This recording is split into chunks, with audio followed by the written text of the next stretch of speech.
In this video, we'll cover the exercise of the chapter Force and Laws of Motion. So, some of the questions had already been done in tuition, so I'll cover the remaining questions.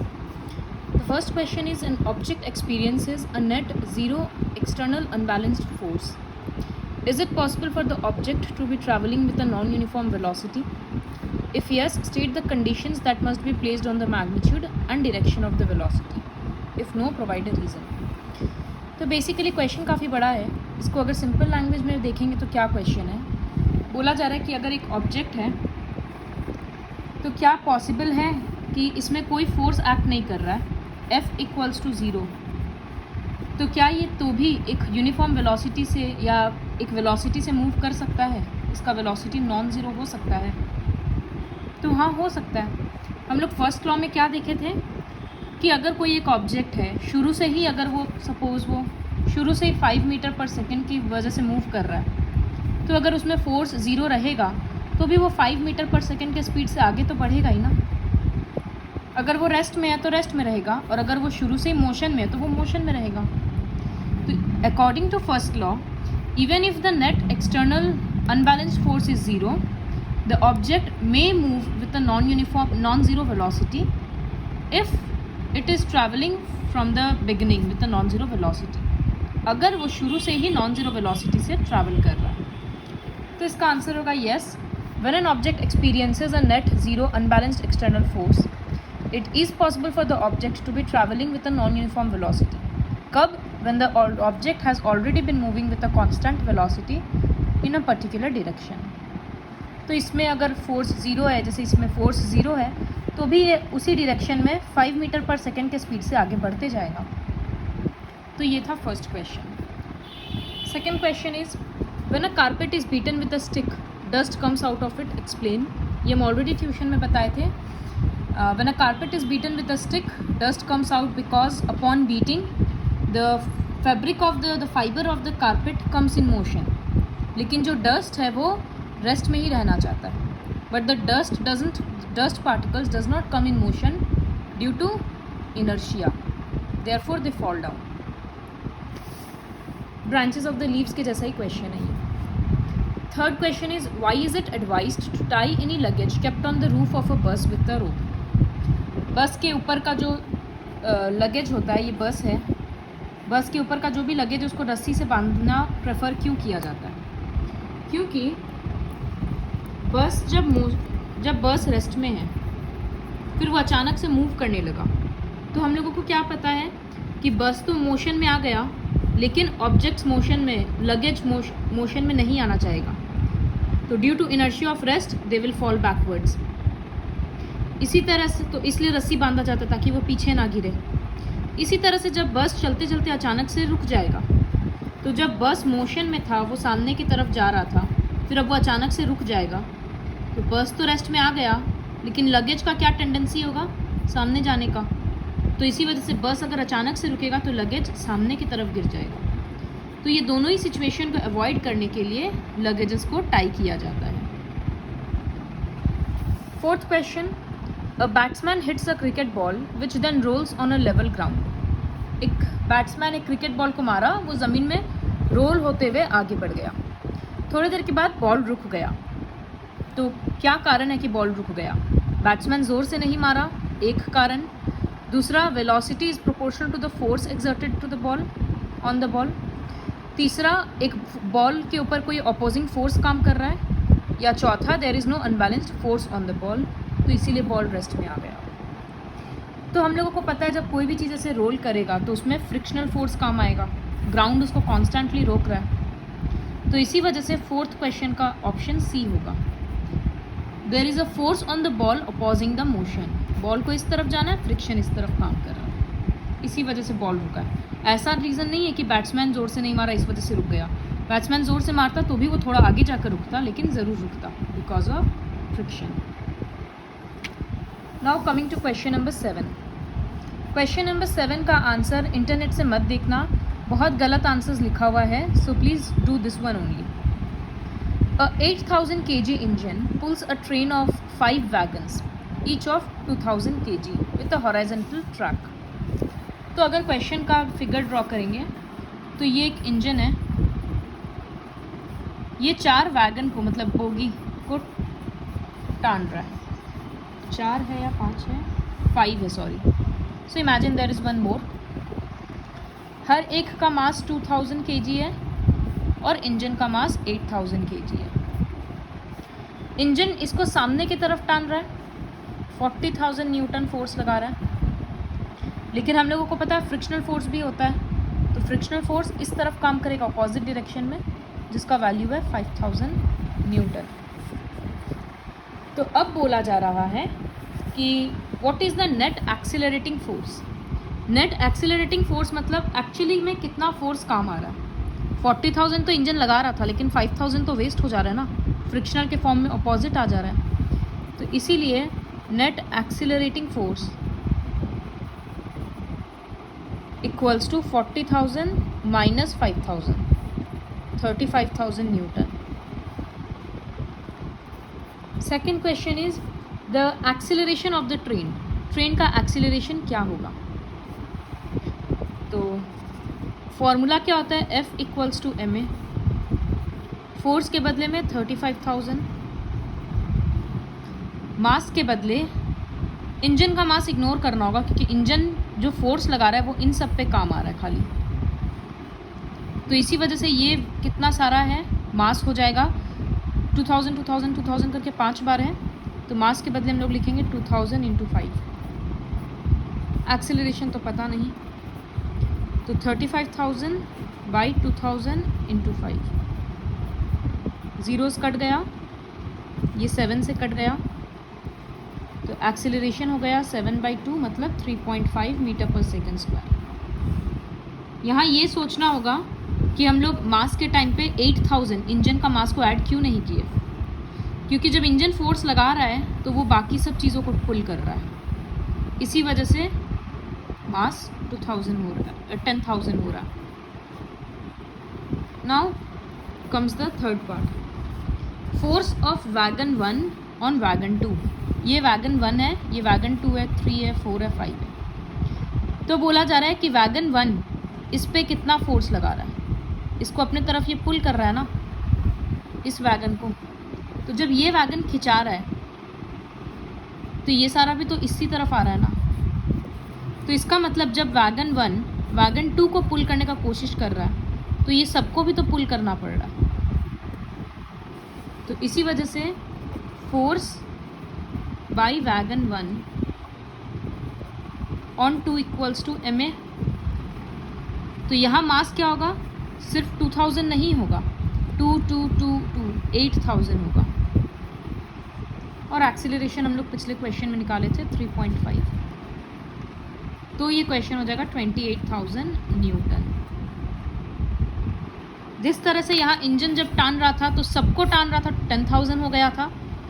ठीक उसी logic से जब wagon 1 2 को पुल कर रहा है, तो 2 को पुल करने का मतलब है 2 3 4 और 5 चारों वैगन को टानना। इसी वजह से यहाँ पर मास 2000 इंटू 4 8000 हो गया। Now coming to question number 10। Using a horizontal force of 2000, we intend to move a wooden cabinet across a floor with a constant velocity. What is the force of friction that will be exerted on the cabinet? तो 10,000 से हम लोग 200 Newton से हम लोग पुल करना चाह रहे हैं, उसको फॉरवर्ड डायरेक्शन में धक्का दे रहे हैं, तो फ्रिक्शनल फोर्स भी कितना होगा, इधर जैसे इसको 200 न्यूटन देकर टानना चाह रहे हैं तो इधर फ्रिक्शनल फोर्स भी 200 न्यूटन होगा, because force is equal and opposite. तो what is the frictional force, will write that the frictional force will be 200 newton. क्यों ऐसा हुआ, क्योंकि कैबिनेट को कांस्टेंट वेलोसिटी से मूव करना है, because if the cabinet will move with constant velocity,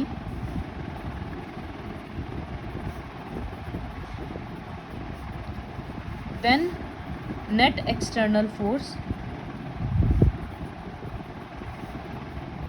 will be 0। यहाँ पर एक कंडीशन दे दिया था कि जब ये कैबिनेट मूव करेगा तो नेट एक्सटर्नल फोर्स को 0 होना पड़ेगा। इसी वजह से ये हुआ कि फ्रिक्शनल फोर्स पूरा एग्जैक्ट अपोजिट होगा। Now question number 11। ये क्वेश्चंस बहुत इंपॉर्टेंट है। 2 objects each of mass 1.5 kg are moving in the same straight line but in opposite direction. इसका मतलब ये एक ऑब्जेक्ट है ऑब्जेक्ट 1 और ये ऑब्जेक्ट है ऑब्जेक्ट 2। दोनों मूव कर रहा है सेम स्ट्रेट लाइन में लेकिन अपोजिट डायरेक्शन में। इसका मतलब एक ऑब्जेक्ट इधर तो एक ऑब्जेक्ट इधर तो एक ऑब्जेक्ट इधर। The velocity of object both the objects is 2.5 metre per second. तो एक काम करते हैं, mass of object 1 comma m1 equals to कितना हुआ 1.5 kg। फिर मास ऑफ ऑब्जेक्ट 2 कॉमा m2 ये भी हो गया 1.5 kg। फिर initial velocity of object 1 u1 equals to 2.5 metre per second. फिर initial velocity of object 2 comma u2। दोनों का वेलोसिटी बोला है 2.5 है लेकिन डायरेक्शन अपोजिट है ना, तो अगर हम लोग इधर में पॉजिटिव 2.5 लिए हैं तो इस तरफ में माइनस 2.5 लेना होगा, क्योंकि डायरेक्शन अपोजिट हो गया तो एक माइनस साइन आ जाएगा। तो देखो m1 m2 u1 u2 मिल गया। अब क्या है, ऑब्वियसली ये दोनों टकराएगा क्योंकि अपोजिट डायरेक्शन है। यहाँ कॉलिजन के बाद क्या हो रहा है, दे विल स्टिक टुगेदर। इसका मतलब आफ्टर कॉलिजन ये ऐसा ऑब्जेक्ट हो जाएगा। तो होता है टकराने के बाद बहुत चीज़ एक साथ हो जाता है। तो मास ऑफ कंबाइंड ऑब्जेक्ट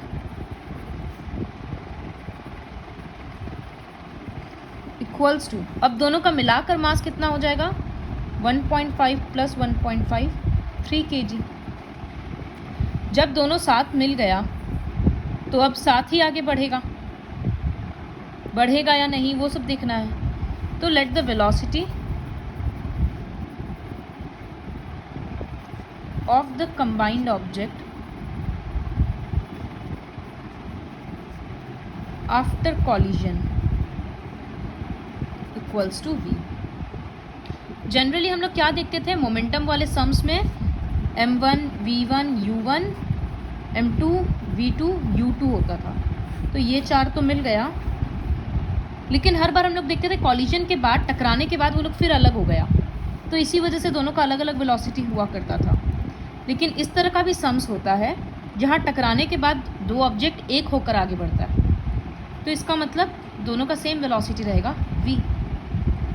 तो अब मोमेंटम के अकॉर्डिंग क्या होता है, law of conservation of momentum के according. So according to the law of conservation of momentum,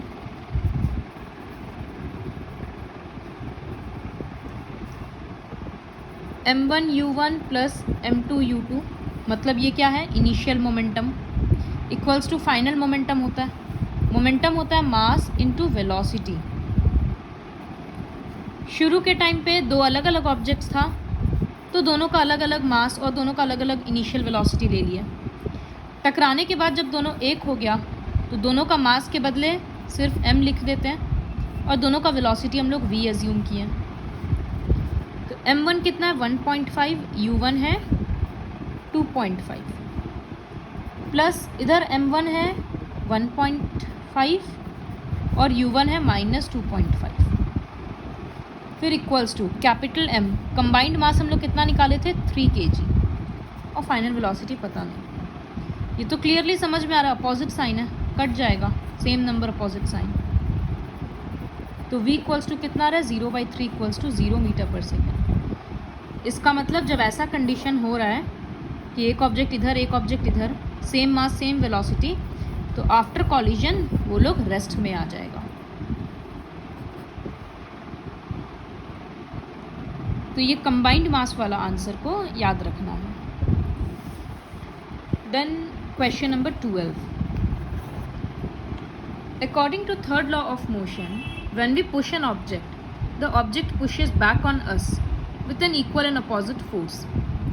If the object is a massive truck parked along the roadside, it will probably not move. A student justifies this by answering that the two equal forces are cancelling each other. Comment on this logic and explain why the truck is not moving. तो इस तरह का questions को पढ़ना बहुत ज़रूरी है ठीक से. और समझो जैसे यहाँ ट्रक है, इसको हम धक्का दे रहे हैं, पुश कर रहे हैं, मैन है, तो ये ट्रक हिल क्यों नहीं रहा? तो वो स्टूडेंट का क्या लॉजिक था कि हम ट्रक को धक्का दे रहे हैं, बदले में ट्रक भी धक्का दे रहा है, क्योंकि फोर्स इक्वल एंड अपोजिट होता है, इसी वजह से टोटल फोर्स कैंसिल हो गया. तो ट्रक मूव नहीं कर रहा है वो बात ठीक है, लेकिन ये लॉजिक गलत है, क्योंकि थर्ड लॉ ऑफ मोशन पढ़ाते वक्त हम बोले थे कि ये फोर्सेस कभी कैंसिल नहीं होता है. क्योंकि अगर दो ऑब्जेक्ट है, ये इस पे फोर्स दे रहा है, सपोज ये दो ऑब्जेक्ट पास है, तो अगर इस पे कोई फोर्स लग रहा है इसके कारण, तो इस पे भी फोर्स लग रहा है. ऑब्जेक्ट अलग अलग है. इंसान ट्रक पे धक्का दे रहा है, तो एक फोर्स किसके ऊपर काम कर रहा है? ट्रक के ऊपर.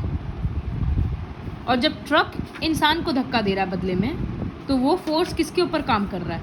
इंसान के ऊपर. To know the two forces cannot cancel each other because both the forces are acting on different objects. एक फोर्स का असर ट्रक पे हो रहा है, एक का असर मैन पे हो रहा है. तो इसीलिए स्टूडेंट का जस्टिफिकेशन गलत है. तो फिर ट्रक क्यों नहीं मूव कर रहा है? Because the applied force is not able to overcome the force of static friction. Truck अभी रुका हुआ है, मतलब इसमें स्टैटिक फ्रिक्शन काम कर रहा है, सिर्फ फ्रिक्शन भी बोल सकते हैं. तो फ्रिक्शनल फोर्स ओवरकम नहीं हो रहा है, इसी वजह से ट्रक आगे नहीं बढ़ रहा है. तो स्टूडेंट का लॉजिक गलत है. Next question number 13. A hockey ball of mass 200 gram is traveling at 10 meter per second. So hockey ball of mass, so mass of hockey ball comma m equals to 200 ग्राम. इसको यहीं kg में कर लेंगे तो 0.2 kg. is traveling at 10 meter per second is struck by a hockey stick so as to return to its original path with a velocity of 5 meter per second. ये ball था, इस तरफ जा रहा था, एक स्टिक से मार दिए उसको, तो ये वापस अपने ओरिजिनल पाथ में इस तरफ आने लगा. तो अगर u1 या सिर्फ u बोल सकते हैं, क्योंकि यहाँ कोई दूसरा ऑब्जेक्ट का मास तो है नहीं. तो अगर u बोल रहे हैं, मतलब इनिशियल वेलोसिटी, ये हो रहा है 10 मीटर पर सेकेंड, तो v कितना होगा? -5 मीटर पर सेकेंड, क्योंकि वो बॉल अपने रास्ते में वापस आ जा रहा है, इसी वजह से. तो calculate the change in momentum occurred in the motion of the hockey ball by the force applied by the hockey stick. तो चेंज इन मोमेंटम निकालना है, रेट ऑफ चेंज नहीं है, सिर्फ चेंज है. चेंज इन मोमेंटम मतलब final momentum. Momentum को हम MOM लिखे हैं, minus initial momentum. Final momentum mv minus mu. mv क्या होगा? मास के बदले 0.2, वेलोसिटी के बदले -5, फिर यहाँ माइनस, मास के बदले 0.2, वेलोसिटी के बदले 10. तो ये मल्टीप्लाई होकर -1 आया, ये मल्टीप्लाई होकर -2 आया, तो टोटल -3 हो गया. यूनिट क्या होता है मोमेंटम का? kg metre per second. Therefore change in momentum is -3 kg metre per second. Question number 14. सब में गिवन पार्ट लिखना बहुत इंपॉर्टेंट है. A bullet of mass 10 gram travelling horizontally with a velocity of 150 metre per second strikes a stationary wooden block and comes to rest in this. Calculate the distance of penetration of the bullet into the block. Question क्या है? सबसे पहले तो suppose ये एक wooden block है, एक अगर गोली इसमें आएगा, टकराएगा, तो ऑब्वियस सा बात है कि वो यहीं तो रुकेगा नहीं, वो काफ़ी अंदर तक घुस जाएगा ब्लॉक के. तो वही पूछा है कि कितना अंदर, इस लकड़ी का ब्लॉक के कितना अंदर वो गोली घुसेगा, उसी को बोला गया है डिस्टेंस ऑफ पेनिट्रेशन. और F निकालना है. F इक्वल्स टू ma होता है. तो गिवन पार्ट क्या क्या है? मास ऑफ बुलेट, तो I'll write mass of bullet equals to 10 gram, तो ये हो जाएगा 0.01 kg। फिर है, अच्छा यहाँ पर बोला travelling with a velocity of 150। हम लोगों को पता है कि जब वो ट्रैवल कर रहा है 150 की वेलोसिटी से और वो जाकर किसी चीज़ से टकरा रहा है और रुक जा रहा है फाइनली, तो इसका मतलब फाइनल वेलोसिटी 0 रहेगा। तो हम लिख रहे हैं initial velocity of bullet equals to 150 metre per second. Initial velocity मतलब u। फिर final velocity of bullet comma v equals to 0 metre per second. और कितना टाइम लगा ये सब होने में? Time equals to 0.03 seconds. क्या निकालना है हम लोगों को? डिस्टेंस ऑफ पेनिट्रेशन मतलब s निकालना है, फोर्स निकालना है। फोर्स के लिए ma तो a निकालना पड़ेगा। तो सबसे पहले डिस्टेंस ऑफ पेनिट्रेशन निकालेंगे। तो s निकालने का क्या फॉर्मूला है? v square minus u square equals to 2as, या फिर s equals to u t plus half a t square. कौन सा यूज़ करें हम लोग यहाँ पर? v पता है, u पता है, एक्सेलरेशन नहीं पता, तो इस इक्वेशन को यूज़ नहीं कर सकते हैं, तो ये करना होगा। तो will write here s equals to u t plus half a t square, which implies s equals to u के बदले 150, टाइम के बदले 0.03। फिर sorry we can not use this क्योंकि एक्सेलरेशन नहीं पता है। तो समझ में आ गया कि पहले एक्सेलरेशन ही निकालना पड़ेगा। v equals to u plus 80, यहाँ v है 0, u होगा 150, एक्सेलरेशन नहीं पता, टाइम 0.03। ये इधर आकर माइनस 150 और 0.03a, 0.03 नीचे आ जाएगा। ये 100 ऐसे हो गया और ये 50 कट गया। So acceleration is minus 5000 metre per second square. Acceleration निकल गया, तो फोर्स तो निकल जाएगा ma, मास के बदले 0.01 और एक्सेलरेशन के बदले माइनस 5000, तो मल्टीप्लाई होकर 50 न्यूटन, वो भी नेगेटिव में। नेगेटिव में ऑब्वियसली होगा क्योंकि अल्टीमेटली वो रेस्ट में आ जा रहा है। फिर डिस्टेंस ऑफ पेनिट्रेशन s निकालना है, तो कोई सा भी इक्वेशन यूज़ कर सकते हैं। Suppose s equals to u t plus half a t square, तो u के बदले 150, टाइम के बदले 0.03, देन प्लस हाफ, a के बदले में 5000 minus 5000, and this is 0.03 into 0.03। तो जब इन दोनों को मल्टीप्लाई करेंगे तो वो आएगा 4.5, प्लस माइनस में माइनस, ये कट गया 2500, देन 2500 इंटू 3 और वो डेसिमल्स वगैरह सब कुछ रिमूव करेंगे तो यहाँ 2.25 आएगा। अब सब्ट्रैक्ट करने से you are getting the answer as 2.25 metre. यहाँ डिस्टेंस ऑफ पेनिट्रेशन निकालने के लिए हम लोग v square minus u square equals to 2as भी यूज़ कर सकते हैं। तो ये क्वेश्चन है। Now question number 15। Question 15 is, an object of mass 1 kg is traveling in a straight line with a velocity of 10 meter per second, collides with and sticks to a stationary wooden block of mass 5 kg। ये ऐसा हो गया कि अगर ये wooden block है और ये एक ऑब्जेक्ट है, ये पहले इसे जाकर टकराया, टकराने के बाद दोनों साथ में आगे बढ़ रहा है। तो जब दो ऑब्जेक्ट है तो समझ में आ गया कि ये तो m1 m2 u1 u2 सब कुछ निकालना पड़ेगा। तो मास ऑफ ऑब्जेक्ट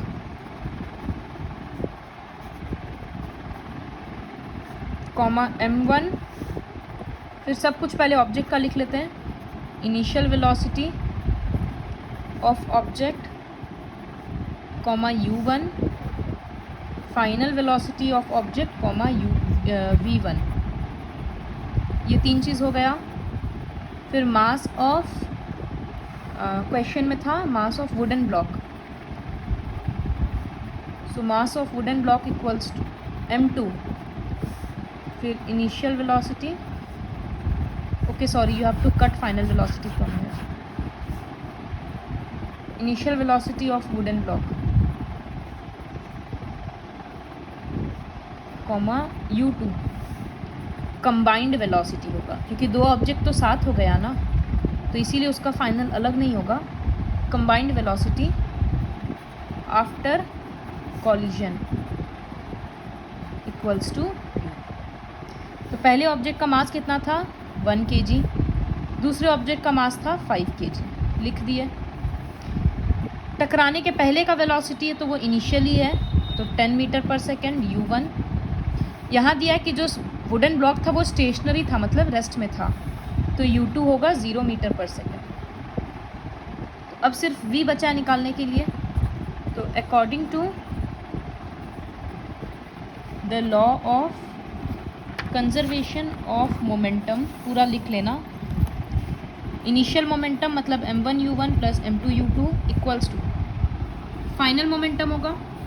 तो फाइनल में मास कितना होगा m1 प्लस m2, कंबाइंड मास है ना, 5 + 1 6 लिखना होगा, और वेलोसिटी एक ही है v. तो m1 के बदले 1, u1 के बदले 10, m2 के बदले 5, u2 के बदले 0, m1 प्लस m2 मतलब 1 + 5 और v. तो यहाँ हो गया 10 + 0 इक्वल्स टू 6v. तो 10 equals to 6v, v equals to 10/6 मतलब 5/3 मीटर पर सेकेंड. इसका मतलब दोनों, जब ये ब्लॉक और ये ऑब्जेक्ट जब ये दोनों टकरा जाएगा, टकराने के बाद ये लोग 5/3 मीटर पर सेकेंड के स्पीड से आगे बढ़ेगा. ये होता है कंबाइंड वेलोसिटी वाला sum. Now leave question 17, this won't come in exam. So coming to question number 18, how much momentum will a dumbbell of mass 10 kg transfer to the floor if it falls from a height of 80 centimeter? Take its downward acceleration to be 10 meter per second square. तो मास दे दिया 10 kg, 80 centimetre height है, height को हम लोग s लेते हैं, और acceleration दे दिया downwards 10 metre per second square. तो 80 सेंटीमीटर है, उसको तो मीटर में करेंगे तो 0.8 मीटर. निकालना क्या है, how much change in momentum, how much momentum will be transferred. तो मास इनटू वेलोसिटी निकालना है. तो u क्या है, ये हम लोगों को पता है, जब कोई भी चीज़ ऊपर से गिरता है तो उसका इनिशियल वेलोसिटी को 0 लिया जाता है. फाइनल वेलोसिटी पहले निकालते हैं. तो u v s ये फॉर्मूला, तो v² - u² equals to 2as. तो v² ऐसे ही रहेगा, u के बदले 0, 2 a के बदले 10, s के बदले में 0.8. तो v² इक्वल्स टू मल्टीप्लाई होकर 16, तो v हो जाएगा 4, इसका रूट करेंगे तो